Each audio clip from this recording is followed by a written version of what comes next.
এক বালক একটা নদীর ধারে মাছ ধরছিল। সে কিছুই পাচ্ছিল না। এক বৃদ্ধ এসে বলল, সময় আসবে, অপেক্ষা করো।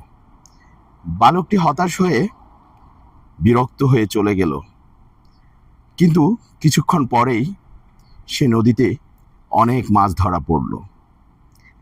বৃদ্ধ বলল, যে সময়ের মূল্য দিতে জানে না, ধৈর্য ধারণ করতে পারে না, তার সফলতাও জীবনে ধরা দেয় না।